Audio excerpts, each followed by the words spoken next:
Bonjour à tous et bienvenue sur la chaîne Wrestling Love. On se retrouve aujourd'hui pour une toute nouvelle vidéo. Alors dans cette vidéo, on va parler de WWE SummerSlam. On va donc faire la review du show qui vient justement de se terminer à l'heure où j'enregistre cette vidéo.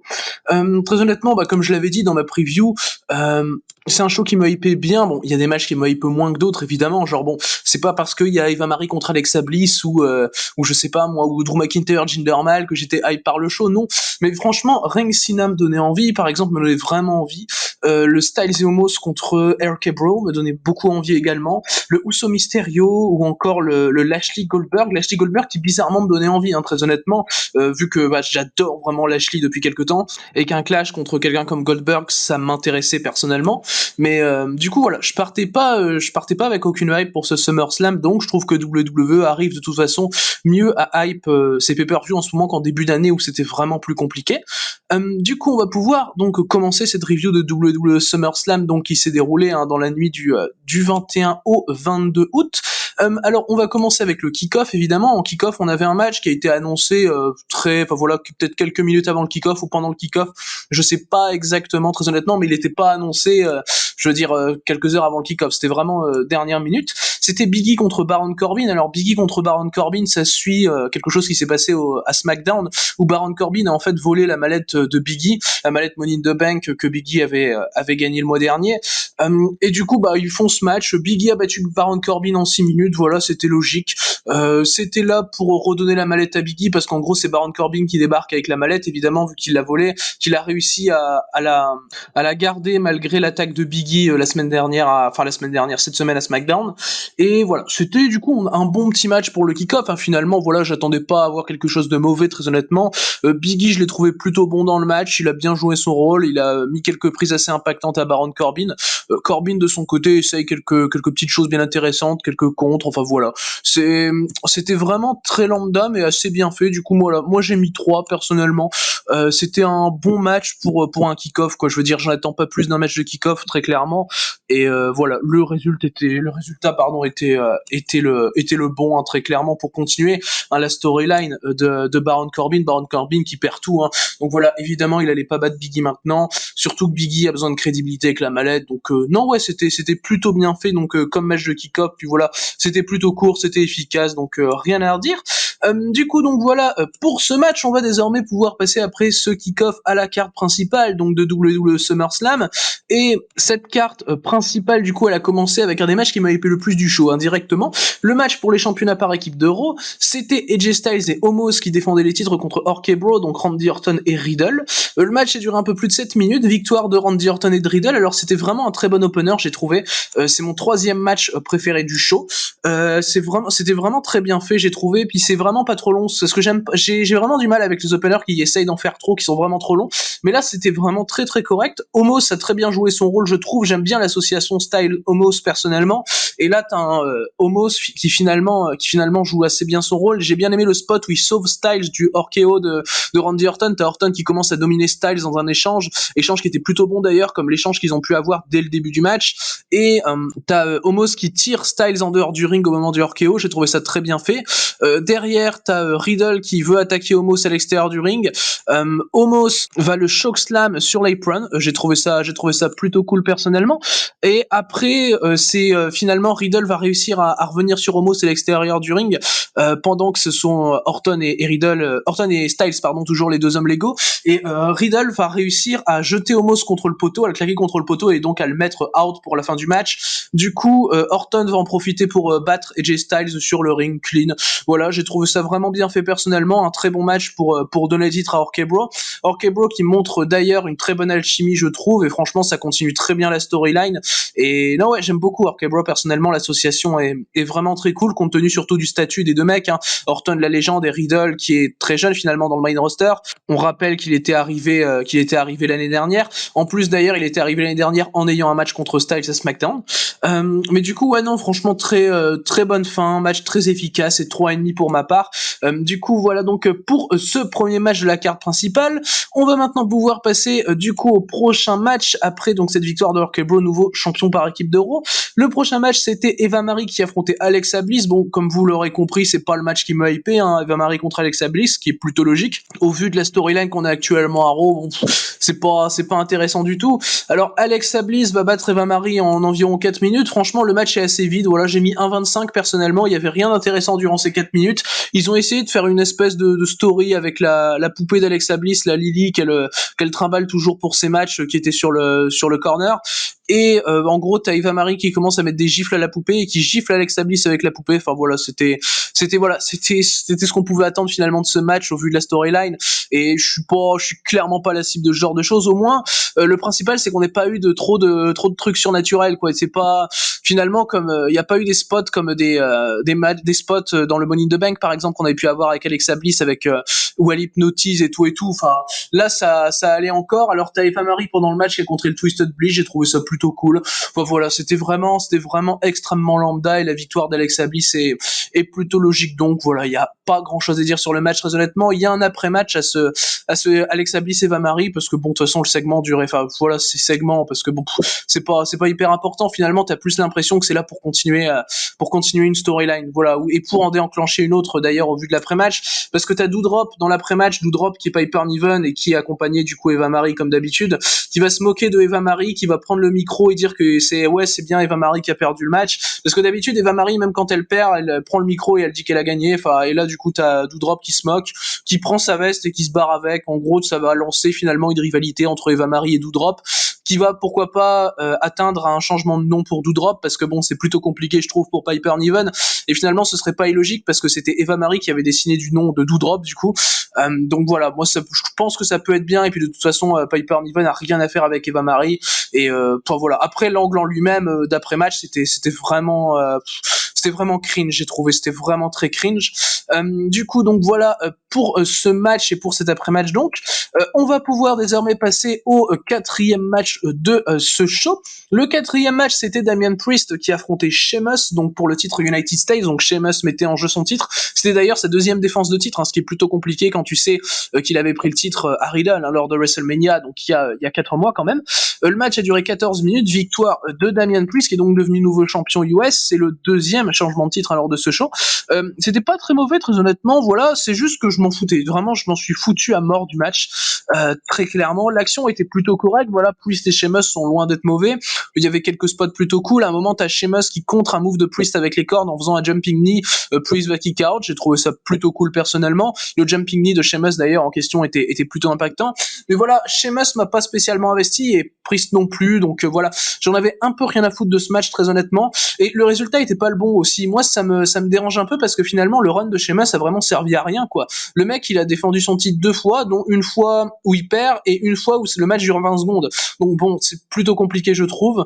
Mais ouais, son run de champion US est complètement à oublier, hein, pour le coup, Sheamus. Et du coup, c'est pour ça que je voulais qu'il gagne le match, parce que je me suis dit bon, ça va ajouter un petit truc à son règne au moins. Mais non, ils ont directement donné le titre à Damian Priest, ce qui en soi me dérange pas. J'aime bien Damian Priest, j'aime bien ce qu'il fait au main roster depuis son arrivée au Royal Rumble. Bon, si je retire hein, évidemment le truc des zombies avec Miz, hein, évidemment. Mais voilà, il y a pas grand chose finalement à retenir de ce match.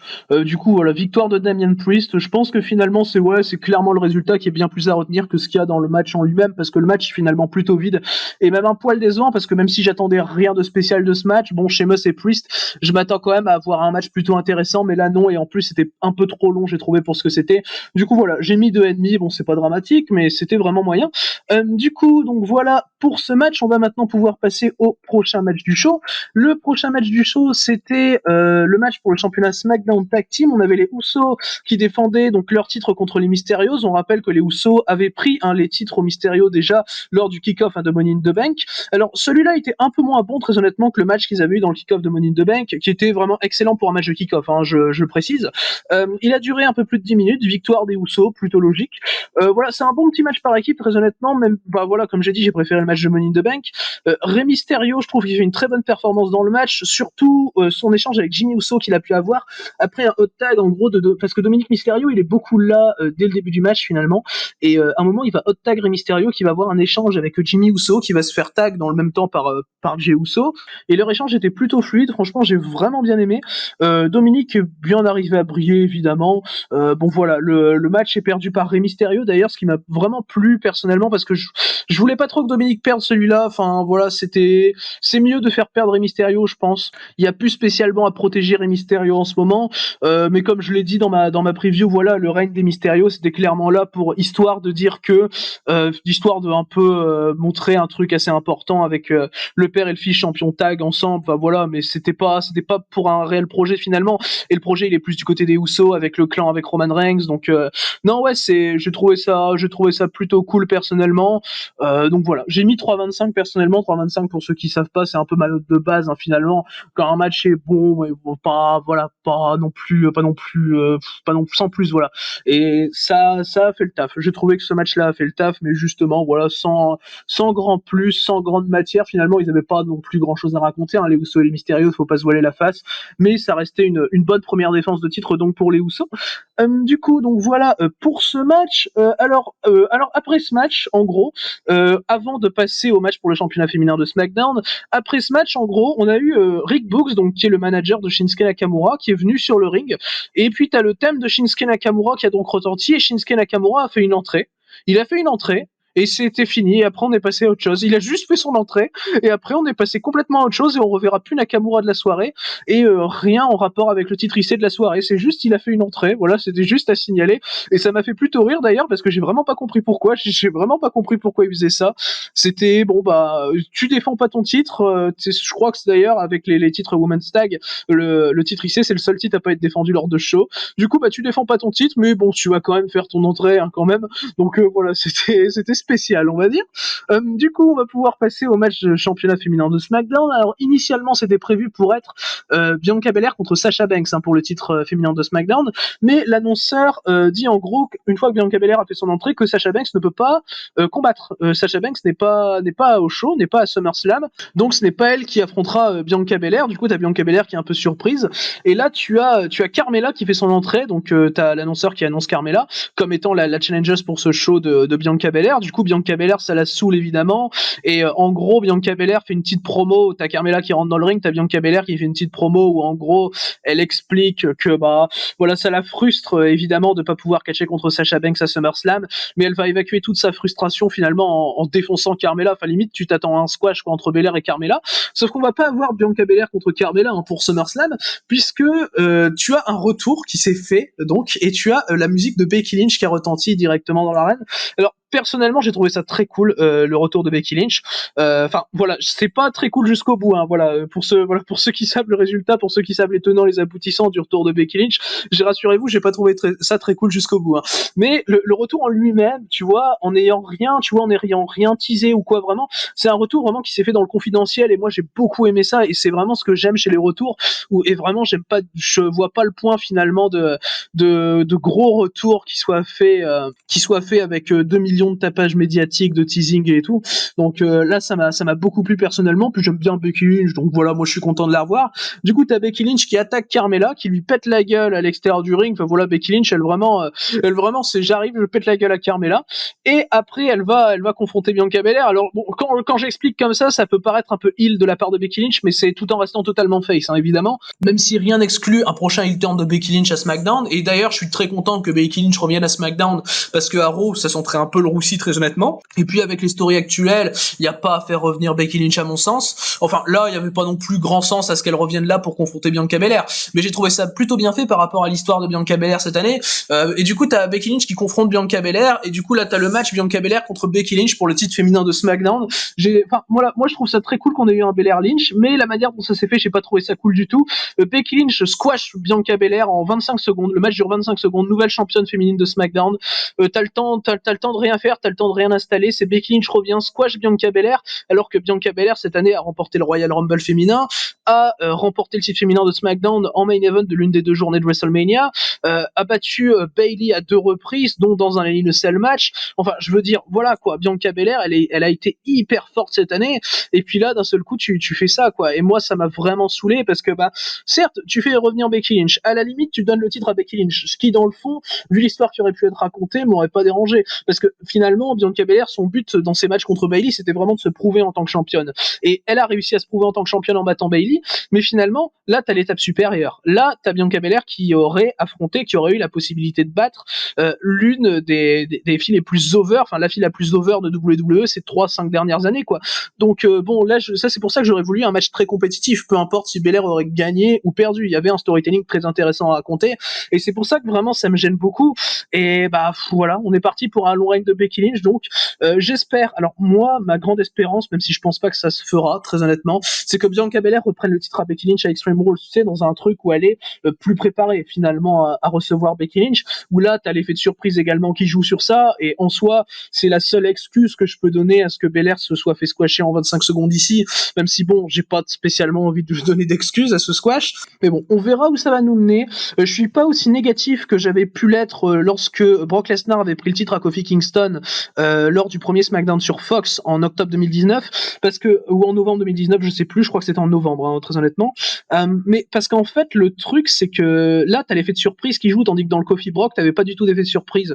Du coup, c'est pour ça que ça me gêne moins là, mais ça me gêne quand même beaucoup par rapport à la construction de Bianca Belair cette année. Du coup, donc voilà, hein, pour les tenants, les aboutissants de ce retour de Becky Lynch, voilà donc pour ce Bianca Belair contre Becky Lynch, qui était finalement, bah voilà quoi, ce qu'il était, on va dire. Du coup, on va désormais pouvoir passer au prochain match du show. Le prochain match du show, c'était Drew McIntyre contre Jinder Mahal. Alors, faut savoir que Shanky et Veer, donc les 2 acolytes hein, de Jinder Mahal, étaient suspendus d'être en ringside, étaient banni du ringside finalement de ce match à cause d'un match à Raw que Shanky et Veer avaient perdu en handicap match contre Drew McIntyre. Du coup, t'as Jinder Mahal qui se retrouve seul, il va se faire défoncer pendant le match. Voilà, c'était pas intéressant personnellement. J'ai mis 1, ça a duré 4 minutes, c'était vraiment très court. C'est limite si McIntyre a pas squashé mal finalement. Il gagne avec le Claymore que j'ai, voilà, c'était vraiment hyper random. J'ai trouvé finalement, ce qui est plutôt dommage. T'as pas eu le temps de voir vraiment ce que Mahal valait depuis son retour. Donc là, je me suis dit qu'un match à SummerSlam, tu pouvais voir s'il avait progressé Jinder Mahal. Bon, apparemment, il a pas spécialement progressé au vu des 4 minutes qu'on a pu avoir, même si, bon, voilà, après, il a pas eu le temps spécialement d'une grosse domination ou d'un truc comme ça, quoi. Mais bon, voilà, c'était pas bien fait, j'ai trouvé. Puis 2 squash d'affilée, j'ai beaucoup de mal personnellement. Bon, t'en as un qui est, je sais pas moi, 10 fois plus long que l'autre. Mais bon, voilà, c'est compliqué, c'est toujours compliqué. La victoire de Drew McIntyre, d'ailleurs, me dérange un petit peu parce que je trouve pas qu'il avait spécialement besoin de cette victoire, contrairement à un Jinder Mahal personnellement. Du coup, donc voilà, pour ce match remporté par Drew McIntyre et auquel j'ai mis du coup la note de 1. Voilà, c'était vraiment lambda, vraiment balèque, vraiment c'est vraiment le genre de match où bah, je m'en suis foutu du début à la fin finalement. Du coup, on va désormais pouvoir passer au prochain match du show. Le prochain match du show, c'était du coup le match pour le championnat féminin de Raw avec Nikki ASH qui défendait son titre contre Charlotte Flair et Rhea Ripley dans un triple threat match. Donc Nikki ASH qui a pris le titre féminin de Raw au Raw le lendemain de Money in the Bank, hein, je rappelle, en cash-in sa mallette Money in the Bank contre Charlotte du coup.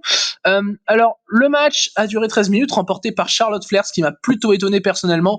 J'aurais vu Charlotte Flair être draftée à SmackDown en septembre-octobre, quoi, enfin à la draft finalement de WWE. Et du coup, bah finalement c'est un résultat auquel je m'attendais pas du tout, même si je suis content du résultat, très honnêtement, parce que dans toute la feud, comme j'ai l'habitude de le dire, c'est vraiment Charlotte Flair qui a carré la feud.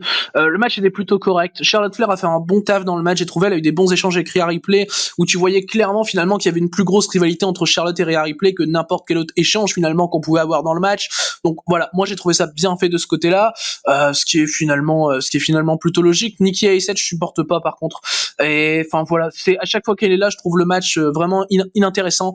Même Rhea Ripley a fait un meilleur work, très honnêtement. Même Rhea Ripley que pourtant je supporte pas, enfin je supporte plus, hein, on va pas se mentir, parce que bon, à NXT c'était vraiment mieux, hein, même si j'étais pas le plus grand fan de Rhea Ripley du tout, hein, voilà.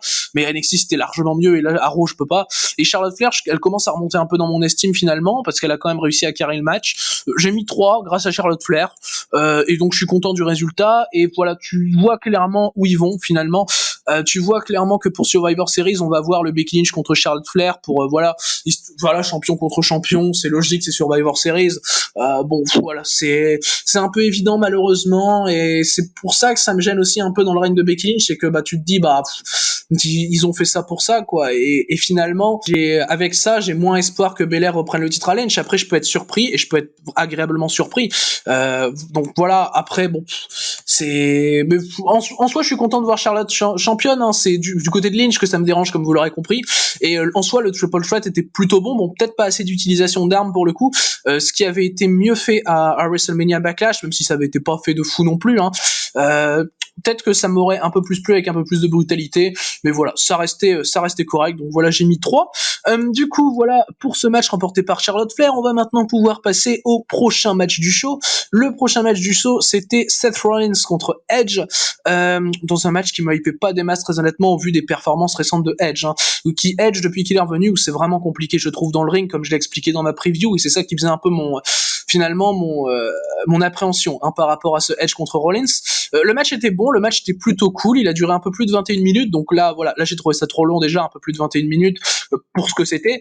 J'ai mis 3,25 personnellement, voilà, comme je l'ai dit, ça restait bon, pas excellent, mais bon, et ils ont essayé de faire trop. Finalement, le problème du match, c'est qu'ils ont vraiment essayé de faire trop, et c'était un peu gênant, j'ai trouvé, dans le match. Ça reste probablement la meilleure performance de Edge depuis son retour, où clairement, là, vraiment, tu sentais vraiment finalement un bon character work et tout, enfin, tu sentais vraiment que il a clairement réussi à gérer Edge, même si c'est pas son meilleur match depuis son retour, et ça allait clairement de loin, ça l'est pas, hein, parce que moi je rappelle que j'avais quand même mis 4,5 au Orton contre Edge à Backlash, mais sauf que le Orton contre Edge à Backlash, on n'oublie pas les cuts, hein, évidemment, qui ont été faits. Et bon, celui-là, déjà j'ai oublié de le dire, mais t'as Edge qui rentrait avec une référence au Brood, donc le clan dans lequel il était pendant l'attitude d'Era, avec Christian notamment et Gangrel, il me semble, et donc où t'avais des flammes et tout, enfin voilà, j'ai trouvé ça plutôt comment dire, random, hein, voilà, on va pas se mentir, la manière dont ça a été fait. Après bon, tu sentais clairement la colère chez Edge, et j'ai trouvé ça plutôt bien fait. De son côté, Rollins, lui, clairement, son but durant le match, c'était de défoncer la nuque de Edge. Vraiment, c'est Rollins, il veut renvoyer Edge chez lui, il veut arrêter sa carrière. Enfin, finalement, j'ai trouvé ça vraiment bien fait, finalement, le storytelling dans ce match, parce que, enfin, t'as beaucoup d'essais du stomp, hein, de la part de Rollins. Edge qui va le contrer pas mal de fois, Edge qui va réussir notamment à un moment, hein, j'ai trouvé ça bien, il s'allonge sur le dos et il attrape le pied de Rollins, j'ai trouvé ça bien personnellement. Edge il va ramener sa grosse soumission que j'ai trouvé vraiment bien personnellement, enfin vraiment bien dans le match en tout cas, son executor pardon. Mais après, enfin voilà, le match il a clairement perdu de son rythme en seconde partie, je trouve, où le match finalement va contenir beaucoup trop de séquences qui sont vraiment trop longues. Donc voilà, là c'était plutôt compliqué également. Le kick-out de Rollins du spear m'a dérangé également. Enfin, en gros, déjà le premier spear, j'ai trouvé ça plutôt bien fait pour protéger le move. C'est que le premier spear, il a lieu à l'extérieur du ring. Où en gros, t'as Edge qui est dans le ring, t'as Rollins qui est sur l'apron, et t'as Edge qui le spear entre les cordes et vers l'extérieur du ring. Et le deuxième spear dans le ring, et Rollins se dégage. Moi, ça m'a un peu dérangé personnellement. Après, bon, c'est pour finir le match par soumission, donc encore je peux comprendre, et d'ailleurs c'est bien qu'Edge batte Rollins par soumission par rapport à la story, mais voilà, il y a trop de défauts dans le match pour moi pour le trouver vraiment excellent, même si ça restait cool à regarder à certains moments, et pour même plus de la moitié du match, hein, très honnêtement. Et le match a eu ses problèmes très clairement, mais voilà, ça restait plutôt bon, donc voilà, j'ai mis 3,25. Du coup, voilà pour ce match donc remporté par Edge. On va maintenant pouvoir passer au pré-main event du coup de ce WWE SummerSlam. Le pré-main event du show, c'était le match pour le championnat WWE, donc Bobby Lashley contre Goldberg. Et à titre personnel, le match m'a hypé bien. Lashley contre Goldberg, comme j'ai dit en début de vidéo, par rapport à ce qu'a pu faire Lashley récemment, notamment son match contre Kingston, où là je me suis dit qu'il y avait vraiment des grosses possibilités avec Goldberg. Le match a duré un peu plus de 7 minutes, victoire de Bobby Lashley, et le match était super bon. Voilà, vraiment, j'étais hyper étonné de voir Goldberg dans un aussi bon match, parce que même si j'étais hype, je m'attends pas à ce que Goldberg fasse un très bon match non plus. J'ai mis 3,75, j'étais vraiment pas loin du 4, mais vraiment c'est exactement ce que je voulais, et en plus, et c'est même plus que ce que je voulais, parce qu'ils ont réussi dans le match en 7 minutes à protéger les gros moves des deux catcheurs.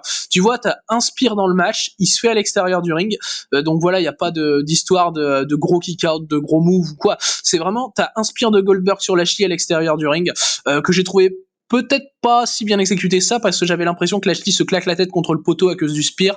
Mais bon, voilà, ça a été après. Lashley a pas eu montré de signe de douleur ou quoi. Et Goldberg est arrivé à être très bon finalement. Par exemple, tu vois, t'as MVP qui met un gros coup de canne dans la jambe de Goldberg durant le match. Goldberg, bon, il scelle sa jambe un peu en retard après le coup, genre il la scelle 2 secondes après le coup. Ça m'a un peu dérangé sur le coup. Mais bon, son selling dans le match va être plutôt bon d'ailleurs. Le match se termine par décision de l'arbitre, donc par injury stoppage.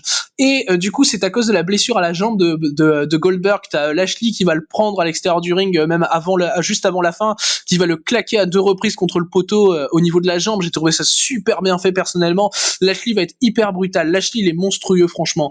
Je marque Bobby Lashley très clairement. Le mec, c'est un monstre. Je kiffe Bobby Lashley depuis quelques semaines là, depuis qu'il a perdu contre Xavier Woods et son personnage a eu finalement une évolution assez massive. Moi, j'adore. Franchement, je kiffe Bobby Lashley. Et non, ouais, comme j'ai dit, les gros moves ont été protégés. T'as le Hurt Lock qui est tenté assez tôt par Lashley dans le match. Goldberg s'en dégage assez facilement, mais bon, vu que c'est une soumission, moi, ça me dérange pas. Et t'as le Jackhammer t'as Goldberg qui essaye de le faire dans le match, mais qui va pas le réussir. Et j'ai trouvé ça plutôt bien, personnellement. Lashley, dans le match, se fait dominer très tôt d'ailleurs, et puis il va revenir rapidement quand même, hein. Mais je veux dire, la domination de Lashley, la domination de Goldberg, finalement, j'ai trouvé plutôt bien faite, assez brutale. Et finalement, c'est le premier à mettre Lashley dans cette situation, mais Lashley revient et le tabasse, quoi. Et j'ai trouvé ça super bien fait personnellement. 3,75, pas loin du 4. C'est mon deuxième match préféré du show du coup. Du coup, vous aurez compris quel est le premier, hein, puisqu'il reste qu'un match après ce Lashley Goldberg. Et conservation de Bobby Lashley plutôt logique. J'ai jamais cru à un moment dans le match à une victoire de Goldberg, pour être très honnête avec vous. Donc voilà, c'était très bien fait. 3,75. Et Lashley te sort encore une super perf et j'ai hâte de voir la suite du règne de Bobby Lashley. D'ailleurs, il y a eu un après-match, hein, ça. J'ai failli oublier d'en parler. Alors l'après-match, en gros, c'est Lashley qui continue d'attaquer Goldberg, qui continue de lui attaquer la jambe, il sort une chaise, il lui pète la jambe, Lashley, franchement, parce que finalement dans le finish, il est un peu stoppé finalement dans son élan, parce qu'il était vraiment en train de brutaliser Goldberg, il était vraiment en train de le tabasser, et il peut pas continuer à cause du finish. Du coup, il est vraiment frustré, il passe sa frustration sur Goldberg. Derrière, t'as le fils de Goldberg qui essaye de venir le sauver, Gage, je crois que c'est son nom, et t'as Bobby Lashley qui fout le Hurt Lock sur Gage et il le fout KO et avec le Hurt Lock, et j'ai trouvé ça super personnellement. Après match très brutal, Lashley est super bien présenté, donc voilà. Moi, c'est exactement voilà, j'ai rien à redire là-dessus en tout cas. Du coup, voilà donc pour ce match et du coup pour cet après-match, on va maintenant pouvoir passer du coup au main event de ce WWE SummerSlam 2021. Le main event qui était du coup évidemment le match pour le championnat Universal avec Roman Reigns, donc accompagné comme d'habitude par Paul Heyman, qui affrontait John Cena, un match qui m'a hypé beaucoup personnellement, ce Reigns contre Cena. Alors le match a duré 23 minutes et on a eu une victoire de Roman Reigns qui est donc très logiquement conservé son titre, hein.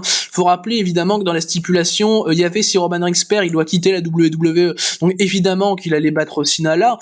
Et pour moi, c'est clairement le meilleur match du show. Cena met Reigns over parfaitement, très honnêtement. Le character work de Roman Reigns est génial. Il y a quelques passages dans le match que j'adore. Reigns, il harangue la foule, mais tu vois, c'est bien fait. Tu vois, c'est pas comme Jay White. Jay White, lui, c'est vraiment juste histoire de provoquer. Tu vois, c'est un truc. Tu vois, c'est provoque. Je fais un truc inintéressant. Franchement, c'est ça Jay White. Et Roman Reigns, tu vois, c'est plus dans l'idée de acknowledge me. Tu vois, c'est vraiment dans l'idée du je suis votre chef tribal et tout, et vous devez me reconnaître en tant que tel et tout. Et c'est vraiment super bien fait de la part de Reigns. Tu vois, il y a une vraie volonté derrière. Et c'est vraiment excellent de sa part. D'un moment, par exemple, il prend le titre universel. C'est sur une séquence à l'extérieur du ring où il arrive à mettre Cena par terre. Il prend le titre universel, il monte sur les escaliers, il harangue la foule avec le titre où il leur dit ouais, vous avez besoin de moi, la WWE a besoin de moi. Et c'est extrêmement bien fait, j'ai trouvé. Il y a quelques petites mimiques comme ça de la part de Reigns qui sont géniales. Par exemple, quand il domine Cena à un moment dans le coin, qui regarde la caméra et qui s'excuse auprès d'Hollywood parce que faut savoir, Cena fait des films sur le côté, et il s'excuse auprès d'Hollywood parce qu'il va devoir blesser leur star, il va devoir lui péter la gueule, enfin lui botter le cul en direct dans un pay-per-view. Enfin voilà, c'est vraiment bien personnellement, je trouve. T'as Cena qui va avoir son retour avec son Five Knuckle Shuffle. Enfin voilà, c'était vraiment bien fait. Voilà, en fait tout est vraiment bien fait dans ce match, à part un moment où ils sont franchis une zone que j'aurais pas voulu qu'ils franchissent, très honnêtement. En gros, déjà t'as le premier kick-out de Reigns du Attitude Adjustment que j'ai trouvé vraiment cool personnellement. Où voilà, ça me dérange pas. Tu vois, tant que t'as un kick-out, moi ça me dérange pas un kick-out de finish, surtout que c'est Reigns, surtout que c'est un main event de SummerSlam, et surtout qu'on était quand même plutôt tôt dans le match au moment du premier kick-out de l'Attitude Adjustment. Le deuxième kick-out de l'Attitude Adjustment me dérange pas du tout non plus, parce qu'en gros, l'Attitude Adjustment est porté à l'extérieur du ring à travers la table des commentateurs. Du coup, ce qui fait qu'il y a bien 10-15 secondes qui se passent avant le kick-out, avant que la tentative de tomber de Cena, qui met quelques secondes à réaliser, qui doit du coup ramener Reigns dans le ring et faire le tomber. T'as Reigns qui se dégage. J'ai trouvé ça très bien fait personnellement.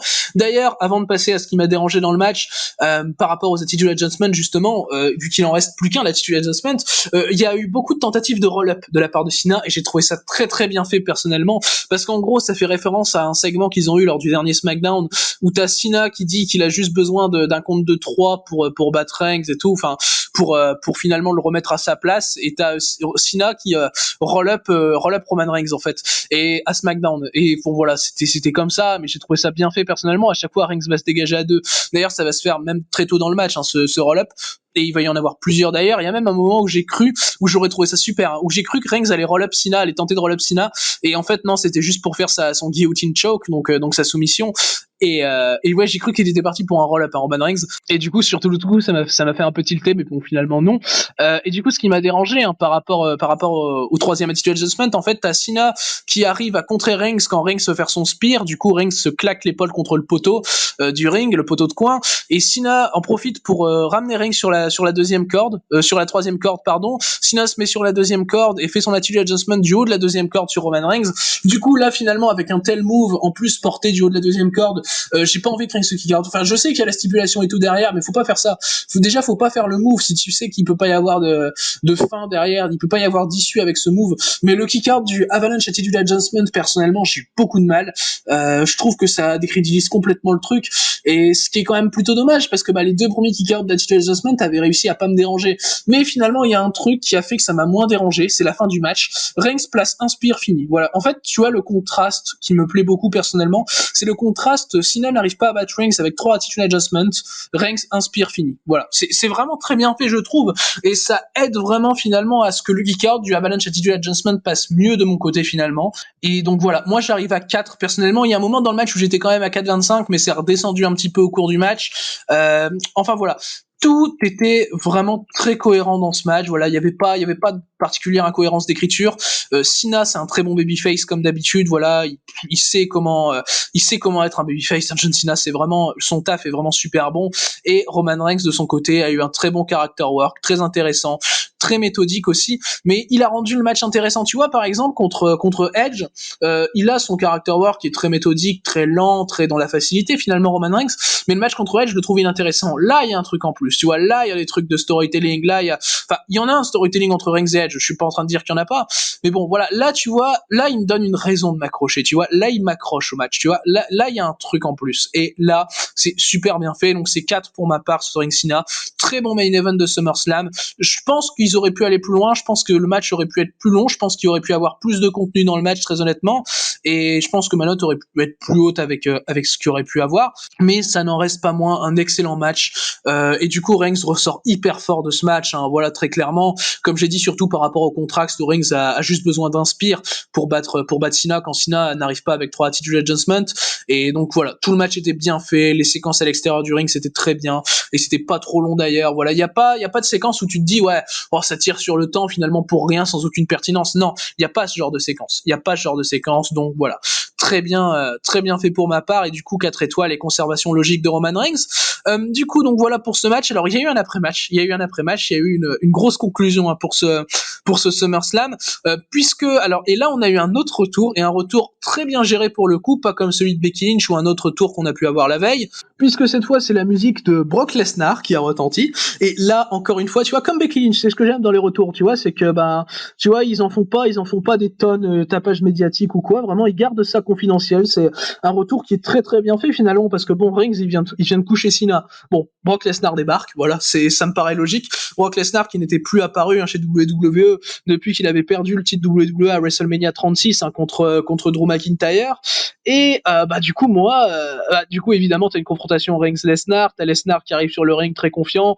Paul Heyman, j'adore son acting par rapport au retour de Lesnar, Paul Heyman, parce que finalement Lesnar de base, il est avec Paul Heyman, et Paul Heyman finalement il est revenu avec Roman Reigns, et ça fait un an qu'il est avec Roman Reigns finalement, Eman, et du coup là tu as Lesnar qui débarque, qui redébarque, et coucou Paul Heyman. Et ouais, Paul Heyman, son acting est super. Roman Reigns, il est un peu, enfin, tu sens il croit pas ce qui lui arrive, quoi, et c'est vraiment très bien fait, j'ai trouvé, en termes d'acting également de la part de Reigns. Lesnar qui arrive super confiant, non voilà, et Reigns va se barrer du ring, enfin pas en courant non plus, là, voilà, mais il va confronter un peu Lesnar, et puis il va se barrer, il veut pas se battre, et moi j'ai trouvé ça très bien fait. Du coup, le SummerSlam se termine avec Brock Lesnar seul sur le ring. Ça promeut un Roman Reigns contre Brock Lesnar qui apparaîtra, très probablement au prochain SmackDown, et le Reigns contre Lesnar sera très probablement du côté d'Extreme Rules, qui a été le prochain pay-per-view annoncé par WWE, qui aura lieu le 26 septembre. Donc voilà, en tout cas, personnellement, j'ai trouvé ça très très bien fait. Je suis très heureux du retour de Brock Lesnar, et je suis bien hype par un éventuel Reigns Lesnar, et j'espère d'ailleurs que Roman Reigns le gagnera pour le mettre encore plus haut, tu vois, parce que finalement, Lesnar, ça fait un peu, je vais terminer le règne de Reigns, mais non, moi j'aimerais vraiment bien qu'il continue le règne de Reigns malgré Lesnar, donc voilà, pourquoi pas. Du coup, c'est donc ce retour de Brock Lesnar, qui conclut ce show SummerSlam 2021. Alors personnellement, le show dans son ensemble, comme vous avez pu le constater par rapport à ma review, il a eu ses hauts, il a eu ses bas. C'était un show finalement qui était bon sans être incroyable, hein, évidemment. Donc voilà, moi personnellement, j'ai plutôt bien aimé le show. Bon, malgré les présences de matchs comme Alexa Bliss, Eva Marie, comme Drew McIntyre, Jinder Mahal, ou comme par exemple Becky Lynch, Bianca Belair. Bon, même si t'as eu le retour de Becky Lynch qui était plutôt cool, derrière t'as eu le match, ou en tout cas le squash, voilà, de Lynch Belair, qui m'a beaucoup dérangé à titre personnel par rapport à ce que j'ai expliqué avec la construction de Belair, etc. Mais finalement, il y a eu beaucoup de très bons moments dans ce show. Il y a eu l'opener, le RK Bro contre AJ Styles et Omos, qui était vraiment très bon.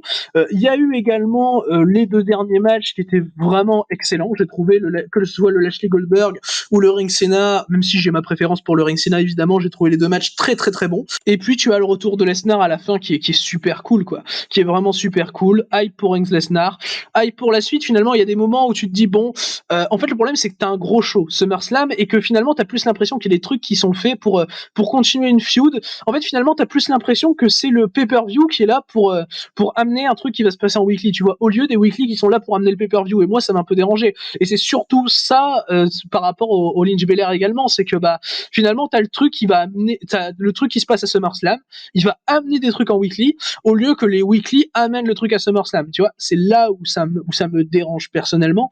Mais bon, après voilà, ça reste un bon show, même si je pense qu'il aurait pu être très clairement meilleur, hein, ce SummerSlam, mais ça reste un bon show. Du coup, voilà donc pour cette review de WWE SummerSlam. J'espère que du coup cette vidéo vous aura plu, merci vous de l'avoir écouté, et du coup d'ici les prochaines vidéos, je vous dis à la prochaine.